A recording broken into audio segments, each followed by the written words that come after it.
Hello, ladies and gentlemen. This is Nishant, and you are listening to my show, The Nishant Garg Show. This show is about extracting information on mindfulness, personal development, and spirituality. I am on a mission to spread mindfulness, and I would love for you to join me in this movement. My today's guest is Celia Landman. She is an experienced mindfulness facilitator and practitioner. She holds a Master of Mindfulness Studies degree from Lesley University with a focus on contemplative neuroscience, mindful communication, and mindfulness in education. A published author on mindfulness, Celia currently leads meditation groups for teens and adults and develops personalized mindfulness programs to support individuals in all stages of life.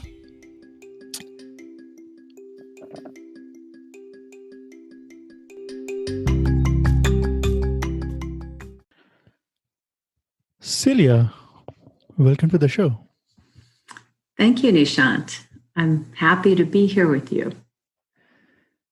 That's great. And it's been my pleasure to have you on the show. And I'm really looking forward to create mindfulness practices and so many new things from this call so that people can learn so many new things and apply in their personal and professional life.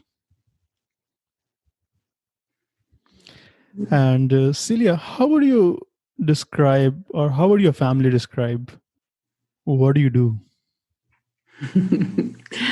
Well, my family is a little vague sometimes. They say I'm a mindfulness counselor. They say I teach people to breathe, that my children might say that I just try to make people calm down. So what I do right now is I work in two places. I work with in a naturopath's office doing one-on-one meetings and creating practices to support individuals. So I work mostly with adults there. I also do small groups. And then I work in a teen rehab that treats, right now I'm working with girls, that treats mental health issues, eating disorders, addictions, generalized fear and anxiety, depression. So I'm working with a range, and I work in small groups there and one-on-one. So I have two different windows into being with people. Okay. And when did you get into this mindfulness profession? Yeah. Well, the profession part that's a more difficult world to be in, I think, because it is emerging. And I have a degree from Lesley. I went to Lesley University and did the mindfulness studies program. So I have a master's in mindfulness studies, but it's not a pre-professional degree. So I can't really use that to go and say, so I'm a mindfulness educator. And people just don't know what to do with that. So usually people who have some kind of psychology degree or a teaching degree, it would dovetail with that and work into their existing profession. So to have this as a full life, it's like an umbrella over my whole life, that it's a really new path. And it's an extrapolation of my own practice.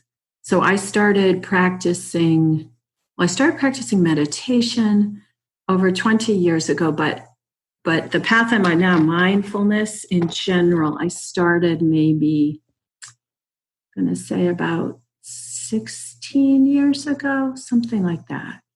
So you started meditation 20 years ago and mindfulness 16 years ago. I'm curious to understand, what is the difference between mindfulness and meditation?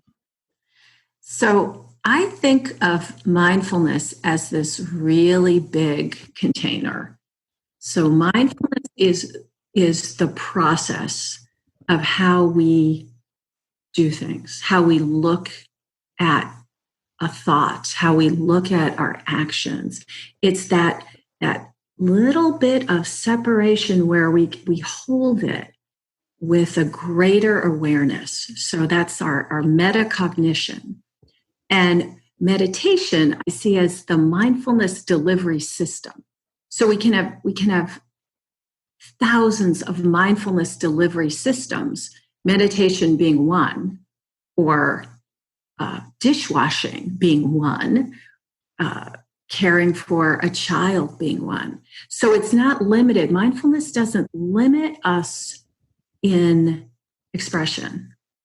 So mindfulness is really the process, and I'd say meditation is one of the activities that we can do in mindfulness. Mindfulness is a process. Is that what you're saying? And meditation is one of the activities or a practice in that mindfulness process or umbrella. Yes. And mindfulness can have any number of activities.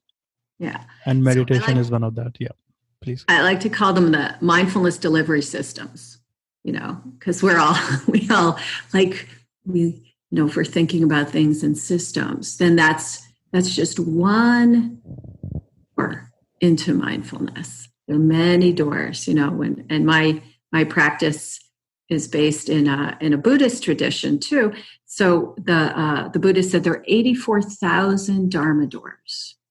So which just means a lot. There's a lot of things we can do in mindfulness. We don't have to keep it on the cushion. So you just mentioned that 84,000 Dharma doors. Can you elaborate more on that, please? Yeah. So the Dharma in this context is the truth, the way.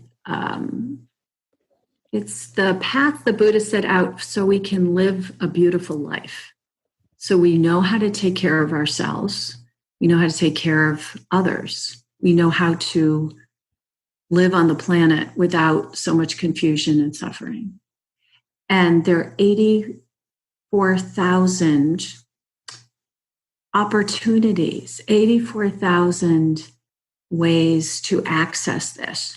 So in the Buddhist practice, the Buddhist thought world, there's all kinds of different options available to us. So some people, even in the Buddhist times, he talked about different practices that we use. Some people use loving kindness meditation. Some people use breath concentration. Some people do walking meditation. And they're all beautiful ways to access what's true in us, that place of stillness in us, the place where we have capacity to hold what's going on in our lives. Is that clear, or do you? Yeah. So yes, curious. It makes a lot of sense to me. So, do you have any favorite meditation practice that you do on your own? So one thing I do, which is really simple, and it's something I teach people right away, is, and it comes from the tradition I practice in, which is the Plum village tradition. So in that tradition, we practice stopping, and you can stop with the support of an app on your phone. I put a timer on my computer, so when I write, I have a little bell that rings every 20 to 30 minutes. And when that bell rings, or when I know that this is the time I'm practicing stopping, I use 3 breaths. And with the first breath, I breathe in, and as I exhale, I release the tension from my body, the physical tension. So I let my shoulders drop, and I I'm one of the people who carry a lot of stress in the back of my neck and in my shoulders. And we understand that the body and the mind work together. And it's impossible to have a serene, happy mind in a body that's holding lots of stress and tension. So with that first breath, it's acknowledging the body and exhaling whatever I can. And I imagine it flowing out through my feet into the earth that can hold everything. Then with the second breath, I check in with my emotions and just see what's there. Usually there's not one thing, there's unease or happiness, excitement. There's a lot of things usually. And I don't get rid of them. I just let them know I understand. There's good reasons you're here. As I exhale, I let them know there's space for all of them. And with the third breath, I inhale and I say silently, here. And as I exhale, I say now. So I remind myself that this is it. This is me on this planet in this moment with whatever's happening. And I'm here. I'm here for this. So it's a super simple practice of acknowledging the body in the first breath, releasing tension, acknowledging emotions in the second breath, letting them know, of course, I understand. And the third is here now as we breathe in and out. And putting that into our day, practicing with that, it gives us this kind of permission to be as we are, to stop so much striving and losing ourselves in our work, losing ourselves in our projects, and just pushing through. I think that's a habit for a lot of us, is to just push through. Yes. Until, and this is my meditation time. This is my practice time. So when we do little, like taking little sips of mindfulness through the day, we integrate. And it's like pouring out stress from this container. So it actually increases our capacity to be with what's arising. And I tell people, it's not going to make your life perfect. It's not going to make things super easy. But what it does is it gives us the space to be present for what isn't easy. Yes, and accepting all the emotions, positive, negative emotions, or any thought process that we are having inside our mind and body. And this mindfulness practice of taking a pause and breathing 3 breaths, we are stopping whatever is going on in the world outside of us, and we can tap into our body through that process. It's a process to get into the power of now.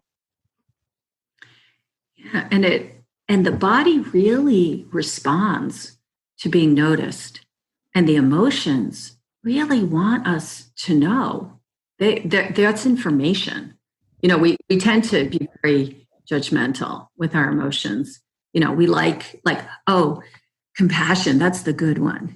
Oh, judgment, aversion, oh, bad. And we discriminate with these emotions. But when we can just see them and go, oh yeah, there's good reasons that's here. That wants me to know something. So we take out some of the sting and the stigma of having this full range of emotions, and we can be much more balanced too. So, and one of the ways I approach even emotion is working with the body, because each emotion shows up in our body. We feel things in the body, and it's usually in that kind of range. We have that the vagus nerve, so that runs through the face, the throat, the chest, the belly, and that's really where our feelings are happening. We don't feel stuff like we don't feel anxiety in our ankle or fear in our, in my thumb. Yeah. Yeah. How do you, I'm very interested to know this. How do you personally deal with stressful situations? Well, and we're living in a time, as we're talking right now, we're in this global pandemic where there's lots of stress, and I'm seeing it in my family, I'm seeing it in my community. What supports me, I do a couple of things. One is really seeing how impersonal this whole thing is. And the more I'm able to get myself, the I, me, mine part of myself out of the picture, I can just see things more clearly. So I don't have to respond from a place of personal affront and victimization. I can really come from a place where I see that we have this teaching in Buddhism that I really value, and it's called the 3 characteristics or the 3 marks of existence, and they're anicca, anatta, and dukkha. And anicca is impermanence. Anatta is non-self. So knowing that this life, this body, exists because of causes and conditions, that it is not, it's that living, that even this life is process. It's something that happens. It's not a fixed entity. And then dukkha is suffering of being. So, not to interrupt you here. So you said dukkha, right? Right. And I think it's a Sanskrit word, dukkha, and suffering. Yeah, suffering is. Yeah. So can you please elaborate on nisha or nicha? Anicca is permanence. So these are in the Pali language, which is really close to the Sanskrit, and I think they're probably the same in the Sanskrit. So anicca is the impermanence. So we know, look at how life is. We started as a single cell. We are so impermanent. Everything's impermanent. So this is a big component of mindfulness, that we know it all changes. Everything changes. And it's this understanding of change and the understanding of the dukkha, the suffering. We hold on to stuff. We want it to be, we want what isn't possible. We want a fixed world. I want to know what's going to happen. I want to know what's going to happen with this virus. I want it to be like it was. And because of being in these vulnerable bodies that are not, that just exist because of the conditions that support us. Because none of us created our own selves. We come through these lineages of generations. We come through our ancestors. We're supported by the oxygen on this planet, by the water, by the sun. We don't exist independently. So when we touch into that, we see that, this idea of a lifespan, that we're dependent on the supportive conditions, and when they don't exist anymore, that things will change. So one teacher said about these 3 characteristics, he said, everything keeps changing, it'll shake you up, and it's not personal. Who is that teacher? I wish I knew. It came to me maybe third-handed, so I don't know, but I think that's, it really sums things up beautifully, because, stuff keeps changing and we all get shook up. And that's the dukkha. That's the suffering of living in vulnerable bodies in a place where everything keeps changing. And we see this right now very clearly. Yeah. And suffering is everywhere. And sometimes we can control that, sometimes we cannot. I was reading this book called The Art of Happiness, and it's from Mm-hmm. Dalai Lama. Somebody asked Dalai Lama, uh, how can we how can we stay strong in suffering? And I remember that his response was, suffering is going to come, and suffering is an opportunity to grow from that. And whenever anger, suffering is coming to our door, we should treat them as a guest.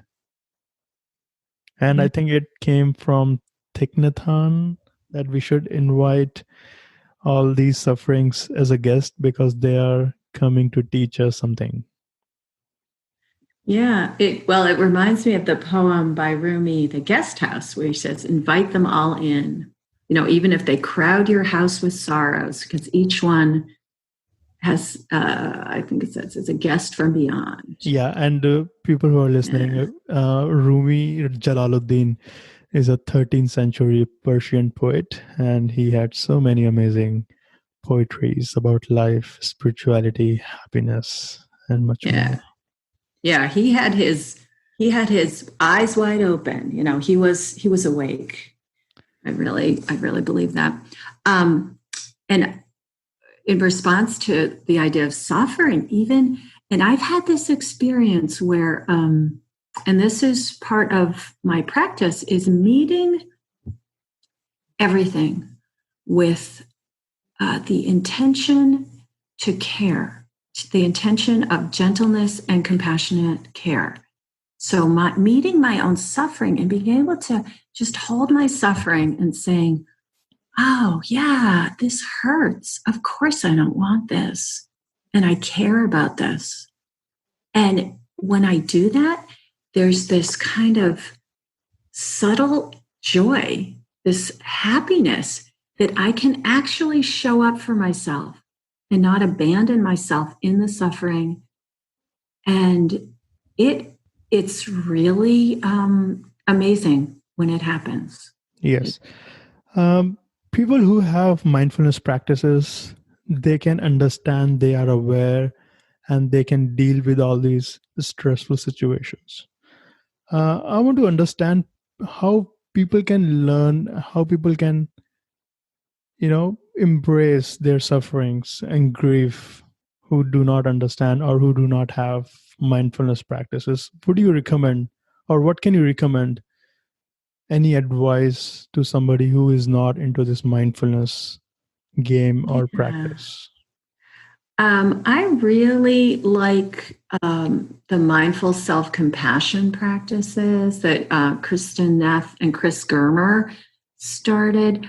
Kristen Neff wrote a book called Self-Compassion that has some really beautiful insights and basic practices of how to start just standing close to.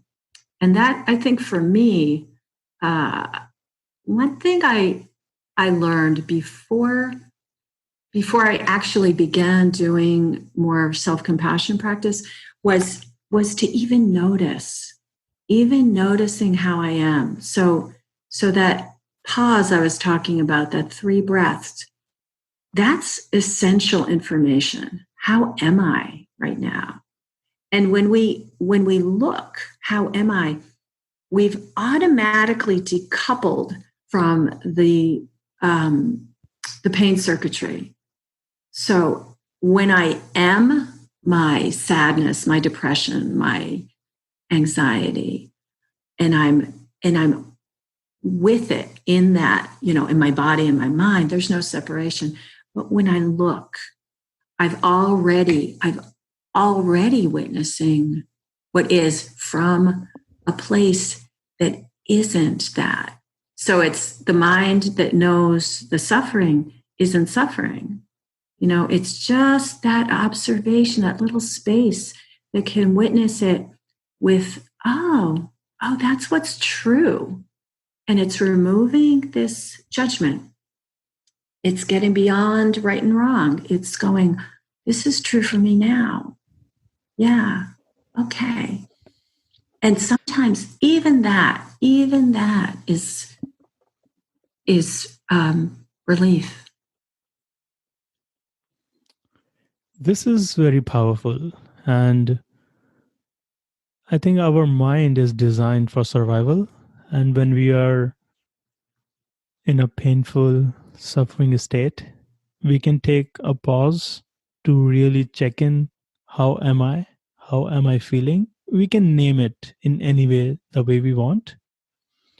And we can, and one of the strong practices for me is gratitude journal. And a free flow journal where I can write anything what is happening in my mind and body so that I can think in a better way. Now, if I'm having so many thoughts in my head, I'm going nuts. My anxiety level is going high. So, and it's a free flow journal for me. And then a gratitude journal where I remind myself that what do I have now? What do I have now? Instead of focusing on what I don't have. Yeah. Uh, So I think what you're pointing to is permission to just include it all, not to get rid of anything. Because the minute I look at something and I go, yeah, that is not meeting my standards of mindfulness, that's not meeting my expectation for myself. I've already stepped outside of that space of acceptance. So when we open and we go, oh yeah, there's jealousy happening, or there's impatience, without making it a self-improvement project. Because I think we can do a lot of violence to ourselves with all these self-improvement. I love the quote from Suzuki Roshi. He said, everyone is perfect as they are, and we all can use a little improvement. But it's remembering that, oh yeah, that our nature is awakened. Our true nature is love and light. And that it's just removing everything that's getting in the way. So it's not about fixing. It's about opening. I see it. I see the energy of it. The results might look the same, but the energy of doing it is 180 degrees different. yes. And mindfulness is not a project to fix yourself. And this is very profound. You just mentioned that. It's about opening ourselves to the possibilities and removing the obstacles that is getting in our way and being enlightened. So we have so many layers, past conditioning, programming, since we were born. And take it's going to take time to uncover those layers and conditioning. And mindfulness practices, and one of them is meditation, loving kindness meditation, breathing, or any other kind of meditation or self-compassion practice will help us getting into our body, because what is happening in the world we cannot change that. And Celia, I want to understand, how can we cultivate compassion for ourselves? Because I've seen people, they are very compassionate towards others, but they are not compassionate towards themselves. Yeah. So, how can we cultivate self compassion in our day to day life, and why? Yeah. It's, well, we know that for a lot of people, it is easier to see the goodness in others. And the population I work with, the teens, especially the kids who are addicts, I do lessons on forgiveness, on forgiving ourselves. And I start by asking them, how do you have compassion for yourself? How do you feel about, being kind to yourself and forgiving yourself? And most of the kids say, that's a bad idea to forgive myself. I can forgive other people, but not me because I'm an addict. And so we start with this idea. A lot of people have this idea that we need that critical voice to keep us good. That the more I judge and condemn myself, the safer I'll be. When in fact, it's the opposite. Because we don't respond. We don't learn. We're much more motivated to be true and kind to ourselves than we are to not do things out of fear, and punishment and shame. So what we work with is forgiving ourselves unconditionally and really opening up this whole idea of guilt and shame, because I see that as the biggest obstacle to loving ourselves. That we think we're unworthy and that we're unredeemable. Yeah. Unforgiveness is getting in our way to love ourselves. If we cannot love ourselves, we cannot love others. And if we are not compassionate toward us, we cannot be compassionate towards others. And this forgiveness, the whole thing of forgiveness is not easy, actually.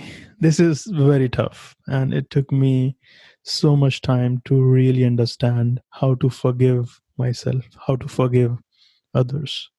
And this is a spiritual power to forgive us and forgive somebody else. What practice would you recommend to somebody to forgive?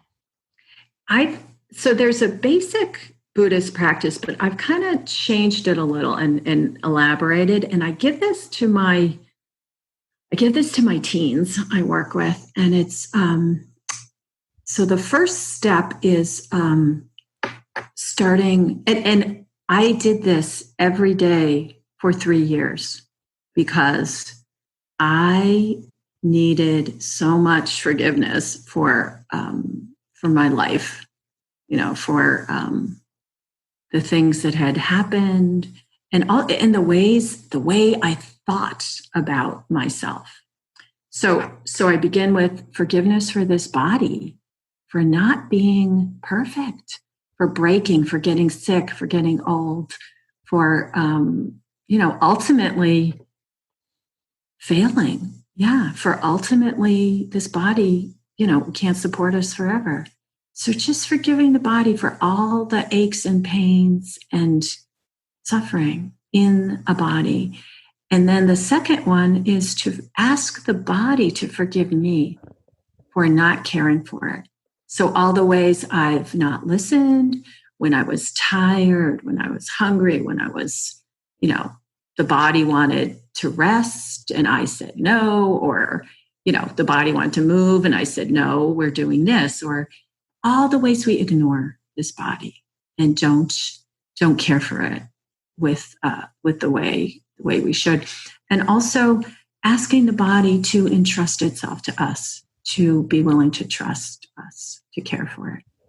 And then I offer forgiveness for all the ways I will hurt myself today, knowingly or unknowingly, through my thoughts, through my actions, and through my words.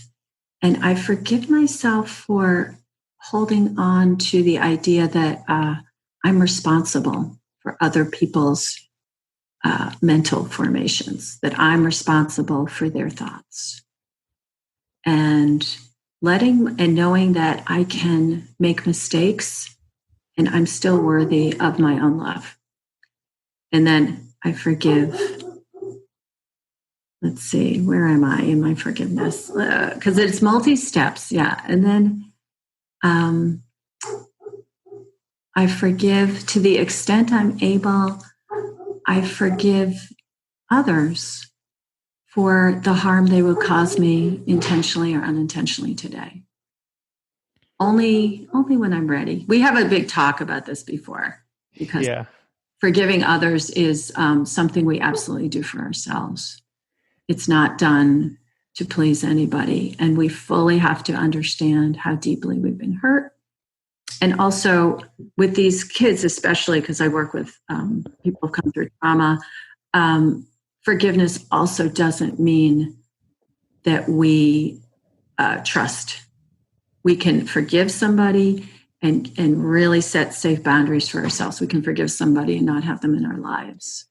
So to the extent we're able, we forgive other people and allow them to be free from perfection. And I use this phrase that when we forgive ourselves, we release ourselves from this prison of perfection, because it is a prison.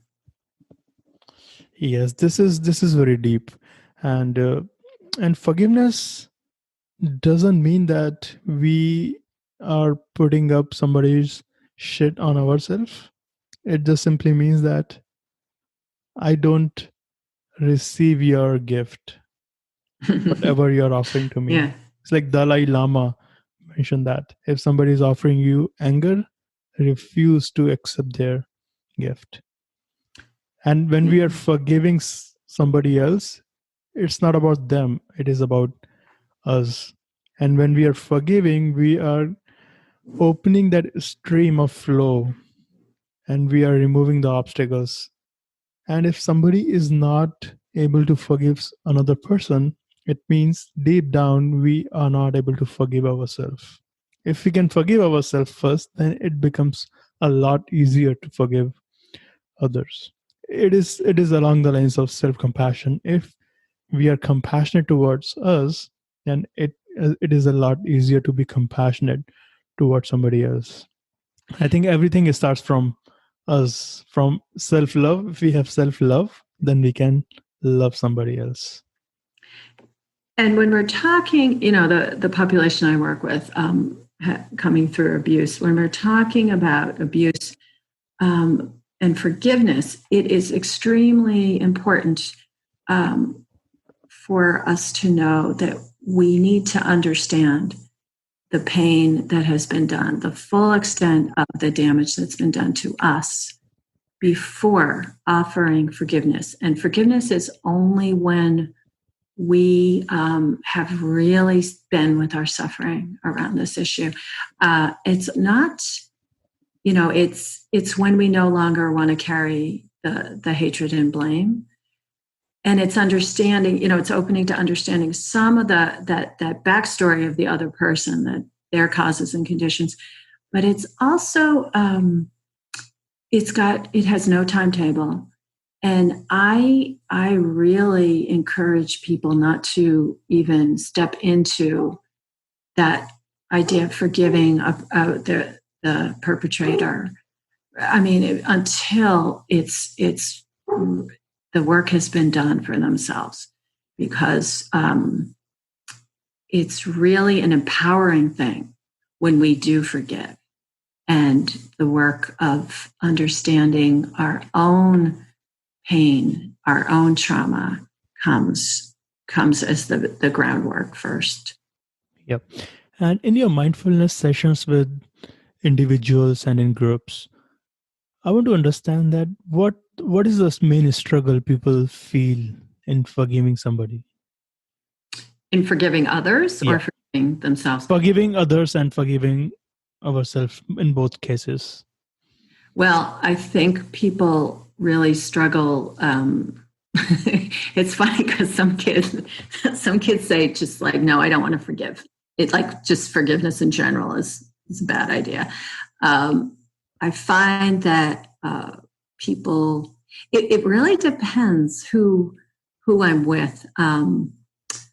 Older people seem to have more ability to forgive others and really withhold forgiveness from themselves because of this idea of I should be like this.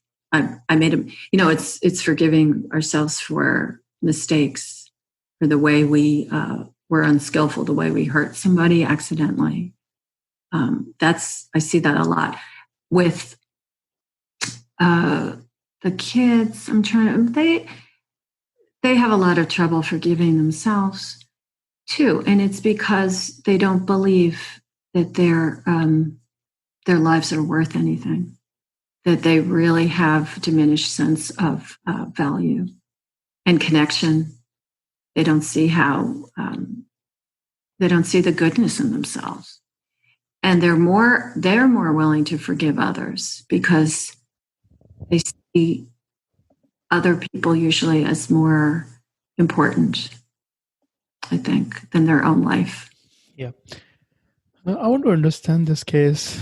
Do you remember in your experience that if any older person, doesn't matter in any age, was very reluctant to forgive somebody, and how did you navigate through the process of unforgiving to forgiveness? So I let this happen as it happens. I mean, we start where we are, and we start by forgiving the place that's angry. We just start with forgiving that. And the forgiveness for the other person may or may not happen, but that's really, that's like the bud that opens at the end. And if that piece doesn't fully happen, we don't want to force it. Like pulling the chrysalis off the butterfly. All the stuff that's there needs attention. The pain, the resistance. We start where we are. We just forgive, the rage. We forgive whatever's there, because that is what's calling to us now. And forgiveness can take years. Forgiveness can take a lifetime. It's not a race. And that's not the end. The forgiveness of others really isn't the goal.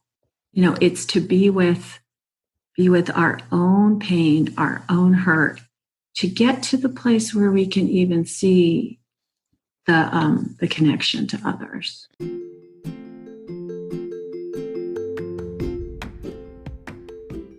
Hello, ladies and gentlemen. If you are just joining us, you are listening to this podcast with Celia Landman.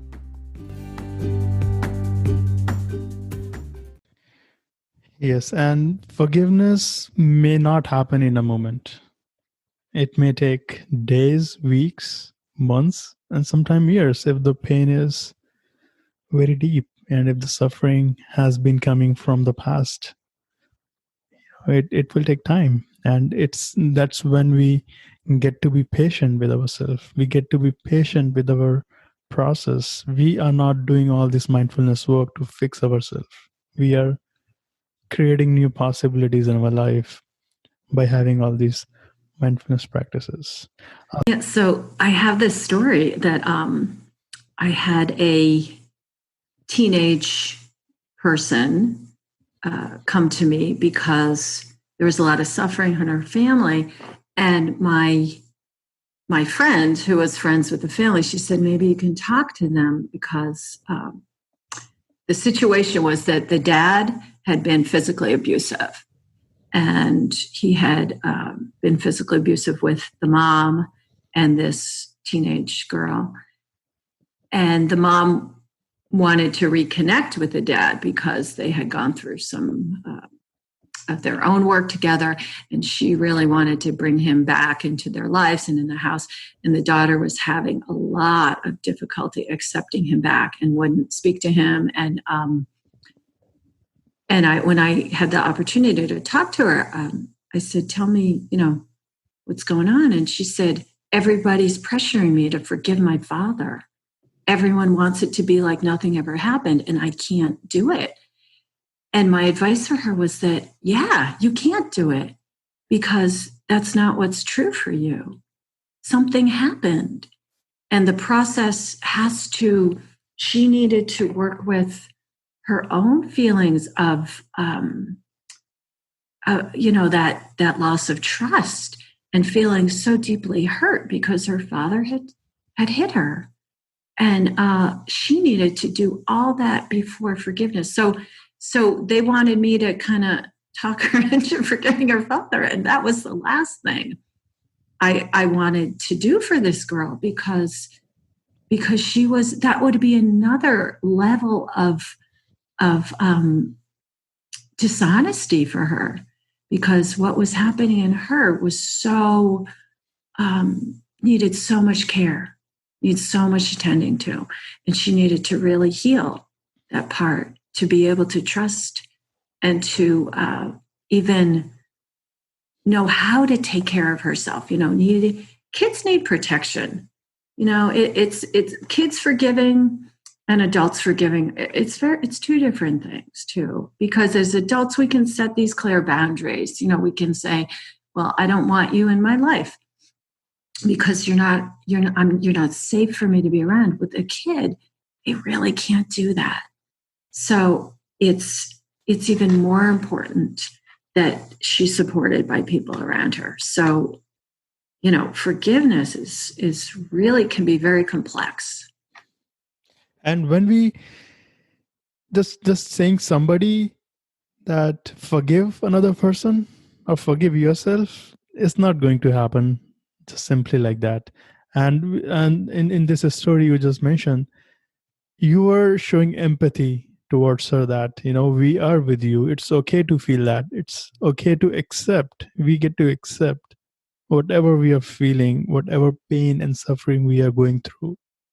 We need to embrace that feeling first, and then when we feel that, and then we can learn to release. And forgiveness is nothing but a process to release that resentment that we are holding on to for ourselves or for somebody. Resentment is like drinking poison, assuming that or thinking that somebody, if somebody drinks poison and die. Mm-hmm. Well, and I think also something else that needs to be said is that when we practice self-compassion, when we practice forgiveness, it is not an agreement to accept abuse. It is not saying we don't take care of ourselves, we don't set boundaries. We, in self-compassion, we care deeply about how we are and how our life is and what is okay for me. And that's what I tell these kids too, is, that there's so much pressure to be approved of, and not just for kids, but all of us. There's so much pressure to be, to get all those likes and to be someone of value. That this practice is very counterculture, because we turn our eyes inward and say, instead of, am I okay for you? Is this okay for me? Is this okay for me? And when I check, is it safe for me? Is it, is this a place I want to stay? I want to be, are these friends okay for me?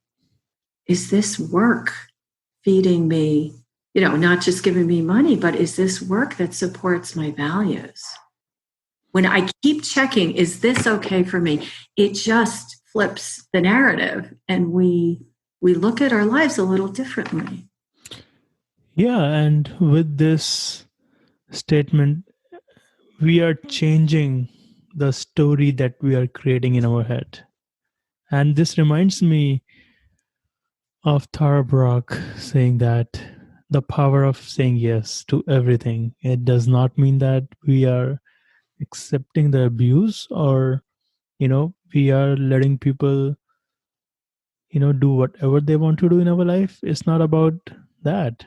It's about saying yes to whatever universe is bringing into our life, and learning from that and embracing that, so that we can do something about it.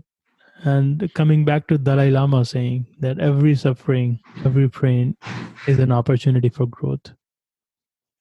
Yeah, and it's meeting those things with wisdom. It's meeting them with discernment. It's not,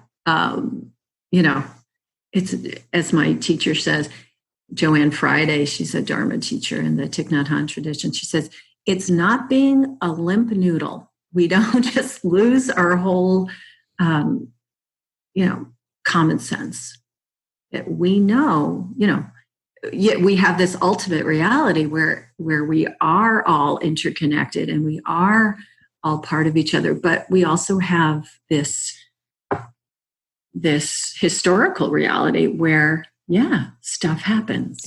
So you just mentioned Thich Nhat Hanh. People who don't know about Thich Nhat Hanh, can you please elaborate more on him? Sure. So Thich Nhat Hanh was a Buddhist monk in Vietnam who was very active during the Vietnamese War, and he came to the U.S. to speak out about ending the war, to speak to the UN, and he was barred. He was exiled while he was in the U.S., so he couldn't return home to Vietnam. And he is responsible for bringing this beautiful practice of engaged Buddhism into the world. So he has set up a big monastery in Bordeaux, France, called Plum Village. And then there's other satellite monasteries in the U.S. And he's brought this practice of the Vietnamese Zen lineage and really infused it with ways to practice in the world. And especially for those people who are activists, who are really connected to engaging in protecting the planet, in civil rights, in honoring all life. So he shows us how to do it without anger, without resentment, and with, most importantly, being peace in ourselves. Because if we bring violence and aggression into our thought pattern, into this judging, if we get caught in the right and the wrong of it, and we get all righteous around things, we are part of the violence. We're part of the problem. So it's this way of being that can be the foundation for change in a different way. Yeah, and violence in the external world is definitely an indication of violence inside our body, or something is happening in our body. If we are not peace with ourselves, we may not be at peace in the external world.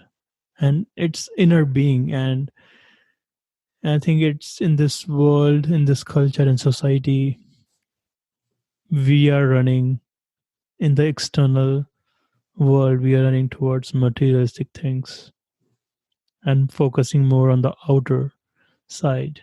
And basically, if it is more to work on the inner side. And Thich Nhat Hanh practice is more on the engagement side. So can you please elaborate some practices that he offers to engage with people with peace and calm? Well, all the practices that we do are really practices that we start with ourselves, just as you were saying, Nishant, that and he's quoted as saying, peace in myself, peace in the world. So it's really the quality of our consciousness that we bring to the world. One of his, or perhaps his greatest gift to the world, is establishing community. So in Sanskrit, it's called Sangha. And Sangha, yes. So we have these worldwide Sanghas where people come together and we do practices for connection as well. So in our Sangha, in our practice group, we have something called Dharma sharing, which is where we actually practice mindful speech and deep listening, and we learn to have space for others' suffering. We learn how to let people hold their own suffering without us having to give advice or fix or respond. So we trust them with their difficulties and we trust their process, but we also give this space where people can share this. So it's like Thich Nhat Hanh talks about how our suffering, when we are so burdened by suffering, we can fall into despair. And the Sangha, this group of community of spiritual friends, is the raft that can support us in these times when we're so full of suffering. So even just having people listen, and it's an amazing gift to have people just listen. I don't know if you've experienced that. Yeah, listening is not easy. Active listening is not easy. It doesn't come naturally to me, and I practice it every single time because we want to listen from from our own experience. We get to listen from somebody's experience by putting ourselves in their own shoes, and then we can really understand their pain, and that's where empathy plays a very big role. Well, I can feel how engaged and how you're listening, how beautifully you're listening right now. So I might argue with you about your dismissal of your listening skills. But so there's a few guidings guidelines that we offer to keep the practice safe for in these groups. And one of the most wonderful ones is double confidentiality, where after we share, we ask the other person, would it be okay if I speak to you about what you shared? And then they can say no, because we just leave it. We just want to speak it. We don't want anyone to give us this, people think they're helping when they give advice or they give solutions, or they, tell us about their friend who had the same thing happen to them. And it takes something from our own experience. So we have that confidentiality and the confidentiality that's not shared outside the group. But one of the things that I've learned is and this comes from a teacher in the Insight tradition, Donald Rothberg, who talks about 50-50 listening. So he doesn't mean, you space out 50% of the time. He means that when we listen, we also listen to our own reactivity. And we also pay attention to the breath in the body, to the muscular tension in the body. And we just stay with, again, that question, what's going on? What's going on in me? How is this for me right now?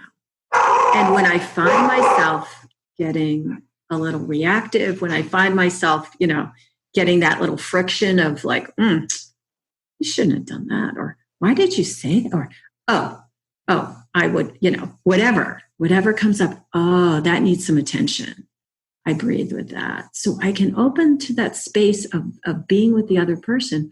And another thing that I've learned is to imagine the words that I'm speaking, the words that the other person's saying. Just imagine I'm doing that. And that shows a lot. And in that breathing process, we can get into our body and really feel and tell our mind that we need to listen, we need to actively listen this person. And in that breathing process, we can release our own story that we are creating, because our responsibility in that conversation is to understand that person's feeling from where they're coming from, not to attach our own feelings and our story with that, because it is about them, not about us. Yeah, and when I breathe like that, then I can remind myself, just listening, just because we all need that reminder, because we are trained in life to always have a response, to have an opinion, to say something brilliant. We put a lot of stock in our communication and how much we add to things. This is not about adding. So it really involves some unconditioning, some loosening up of all the stuff we think we should do. Yes. And this saying from Thich Nhat Hanh reminds me that happiness is a way. There is no way to happiness. I think I'm paraphrasing. Yeah. I think he's saying that there is no way to happiness. Happiness is the way. The more we are trying to find happiness in the outside world, we are never going to find that. It's already inside of us. We do not have to seek somewhere.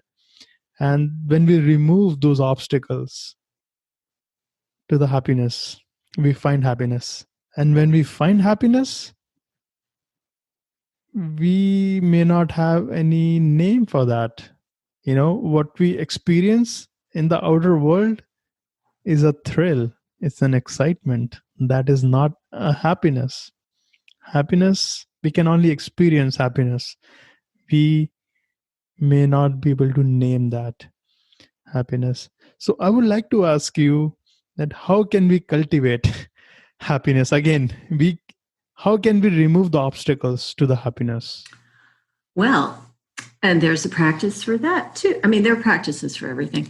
So one of the things I just did this with my kids in rehab last week, was there's a practice called 10 breaths for happiness. And I am trying to think of who wrote, there's a very thin little book about this, and I'm going to try to remember who wrote it. Let me see if I can pull it up, but maybe I can pull it up after and let you know. Yeah. So what it is based on is that we have this, and I'm pretty sure you've heard about this, Nishant, is that this negativity bias. So we have this. I have not actually. Oh, please explain.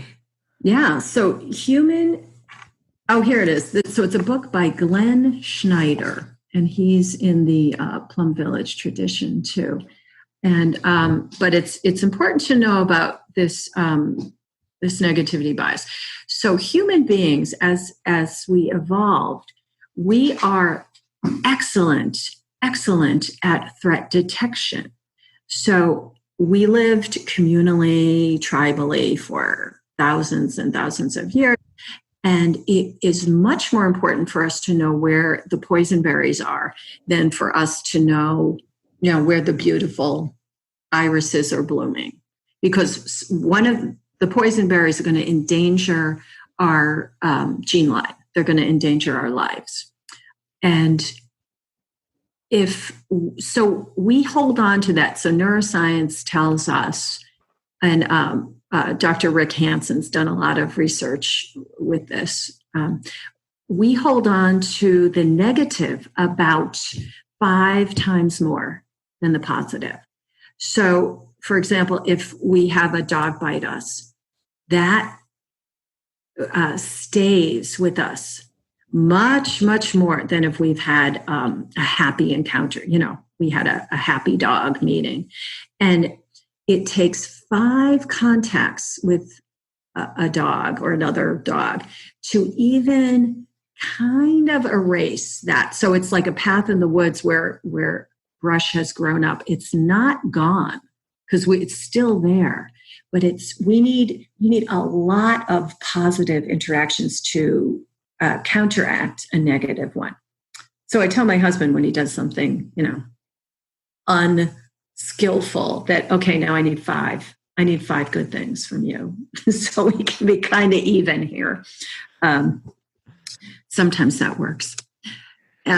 So we're super, super attenuated to what will hurt us. So we remember every harsh word. We remember the pain so much more than the good stuff. So does that sound familiar? Yeah, now it sounds very familiar, because I think, I'm not sure if it is me or it's just human beings, that we focus on all the negative things, and we are always focusing on what we don't have rather than focusing on what we have. And that's where the practice of gratitude, and gratitude practice can be anytime. It doesn't have to be so many big things. It can be along the lines of drinking coffee if you're enjoying that, and focusing on the positive side. And yeah, this is very clear to me. So since you mentioned about your husband, that you do all this positive thing, but it doesn't work all the time. So how can you practice non-attachment? Because I'm reading a lot of things on non-attachment slash detachment from the things, from human beings, and this is very, very tough. And the attachment is always there unconsciously. So how can we practice conscious detachment from the outcome, from human beings, from things? So that in Buddhism, stepping into something I practice with a lot, which is equanimity. But I just want to circle back to give you that practice for the 10 breaths. It is a lot. It is similar to gratitude practice, but it's even a little more codified. It's even a little more of a formal, I guess you might say. So what it is it takes approximately about 20 seconds. I mean, I've heard different numbers, but somewhere around there, to create a neural pathway. So when we can actively stop, you were mentioning drinking a cup of tea, or just enjoying whatever we're enjoying. Say we get a positive email from a friend, saying they appreciate something we did, that we, instead of like rolling over it, like, oh yeah, that is supposed to be that way. Let's see, where's the obstacle? Where's the obstacle here? Which is how we roll as a species. And I see this myself I've gotten 2 emails the same day. One saying, I love that group you facilitated. It was so lovely. I'm going to bring a friend. Another said, it just wasn't for me. I won't be back. Guess which one I focused on? Yeah. And I'm looking at going, I know what I'm doing. Like, it's very clear to me. I wasn't taking in the positive, but boy, could I make space for that one that, that confirmed all that stuff about me, that, oh yeah, something's wrong. So this practice of 10 breaths actively rewires the brain. It actively creates these neural pathways. So when we find something positive, we stop, we relax the body, we soften the body, we look at whatever, or feel, we tap in with all our senses. So how's my body right now? What's the texture in my body? What's the color I'm looking at? Is there a scent in the room? How does it feel to be with this good thing? And we pause for about 10 breaths. So that creates this neural pathway of happiness. And then we try to do this during the day. I'm not to interrupt you here. Can we do those 10 breaths right now? I would love it. So if you can give a demo, please. Yeah. So, and I'll do some guiding. So please. Wherever you are, it works beautifully with finding something in your environment. And if you can't find anything in your environment, I would suggest just a very recent memory, not a long-term memory. So in my space, I have 2 daffodils that are on my little meditation altar that I'm gonna enjoy. So do you have something, Nishant, in your space, that even a color that you enjoy? Or looking I at have the painting of Buddha in my room right now. Yeah. So something that makes us happy. So just pausing and allowing the whole body to soften. So really giving ourselves permission to open to what is pleasant, to open to something that brings us some ease, some joy, that connects us to something beautiful. And seeing how is the body responding to being with pleasant? And what are the sounds around us? Is there anything we notice in our environment? Really seeing, really being with, and just noticing the body breathing with this. Letting it come into every cell of this body.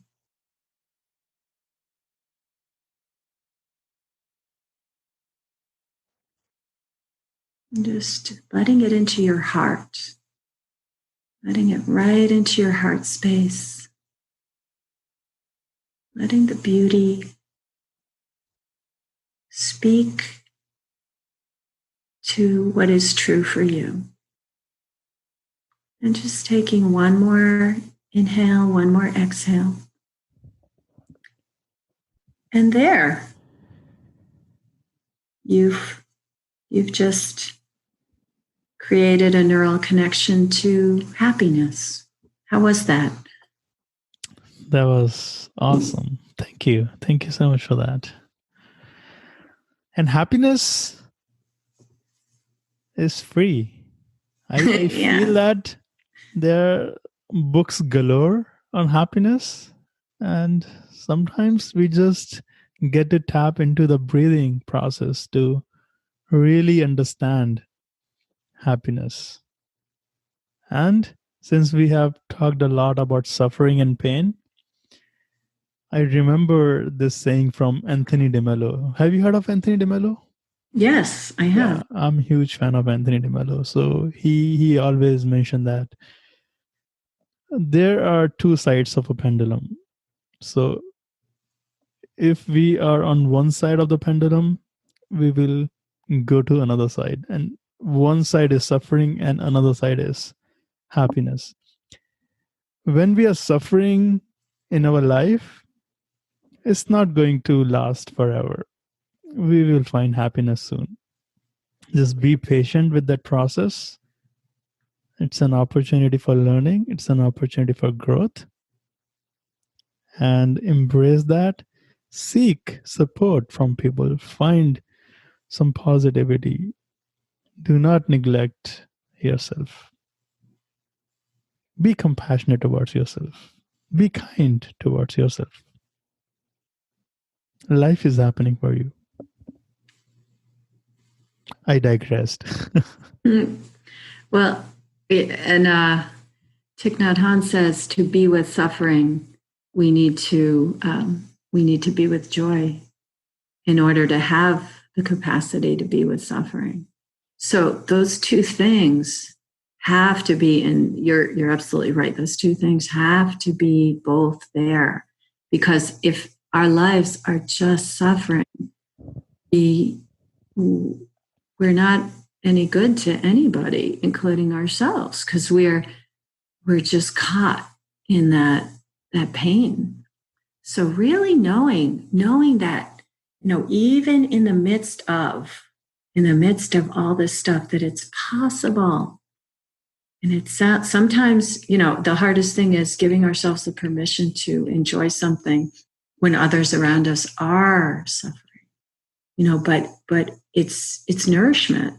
It's food, so we can show up for them and for ourselves, with some hopefulness and some a little buoyancy.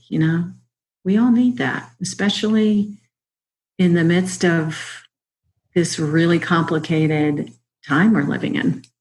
Yeah, that's it. That is so amazing, Celia. And before I ask my last question to you, I want to ask you, how do you make distinction between inner being and interbeing? So by inner being, I'm not quite sure what you mean. Inner being, I can spell that INNER, inner, and inter, INTER. Mm-hmm. So what is interbeing? What is the concept of interbeing? Interbeing is, so I think the idea of interbeing actually would encompass both of those things. So the idea of interbeing is that we are not separate in any way. And this is something Thich Nhat Hanh created this word because, so if you have the example of a flower and you think the flower is a total separate thing, but if you take the sunshine out of the flower doesn't exist. If you take the water, the rain, if you take the earth, if you take the time out of a flower, the time it takes for the flower to grow, you don't have a flower. So we see that nothing exists separately, that everything is created through this vast network of interconnection, and that we're no different than that. That if I didn't have two parents, if I didn't have the sun that nourishes the plants that I eat, I wouldn't be here. If I didn't have this oxygen, that we see how delicate, and I think right now with this coronavirus, we absolutely see interbeing in a whole different way, how connected we are. And we also see this longing for community. I'm so touched by, recently, I just saw these videos from Italy of people singing, people who are all in social isolation, but they're singing out their windows to each other to support each other. And it's so moving to see this interconnectedness. And our inner being, how I am right now, supports my availability to see my connection to others too. So I really think they as Thich Nhat Hanh, another Thich Nhat Hanh word, they inter-are with each other. How do you spell that? INTER-ARE. Inter-are. Yeah. We inter-are because you and I, we're not the same people as when we first started speaking to each other. Things have changed. We've changed. So we co-create our experience together. We're in it together, which is really beautiful. And it's like, instead of saying like, oh, I have to show up and do a good job, it's like, I have to be available to be with someone. Oh, I have an opportunity to really see somebody else and to respond. I mean, that's such a different idea than performance, right? Yeah.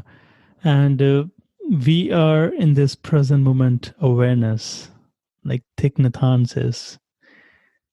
And it's present moment awareness. And this is a wonderful moment. And thank you for explaining for that, Celia. And my last question to you is, what is the impact you want to have on this world? So I visit my intention a lot to keep myself clear. And my intention is to really let people know their own goodness, to especially for those who have lost the idea that they matter and that they're of any value, to let them see that there is this purity in all of us. There's this absolute holiness that can't be changed by anything we've done. So showing up for others in that way, and also being a presence of care for myself and others at every moment. So that means, whatever's going on, looking at it with the eyes of compassion and really wanting to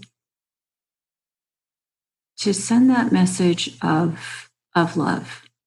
So that's kind of a big job. And I need to nourish a lot of joy and friendship.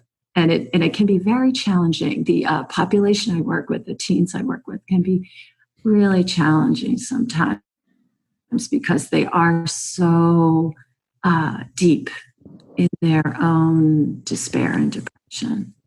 So doing it, we touched on the non-attachment piece before, doing it without any striving, without any pushing, and just letting it fall like rain, just keeping myself as clear as possible about that it is not about me.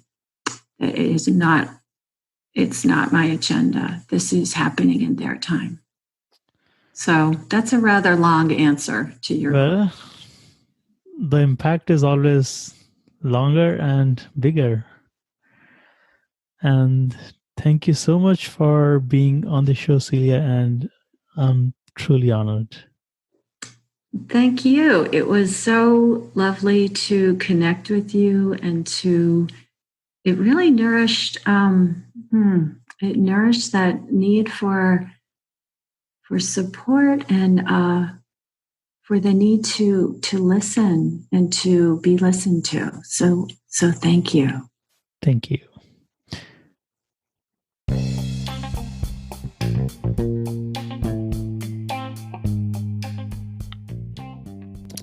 Thank you for listening to this podcast with Celia Landman. You can find her work at https://buddhistwriting.wordpress.com. If you have enjoyed listening to my podcast, please subscribe to the new podcast updates at my website, https://nishantgarg.me. And please provide your reviews on iTunes, which will really help me. So thank you again.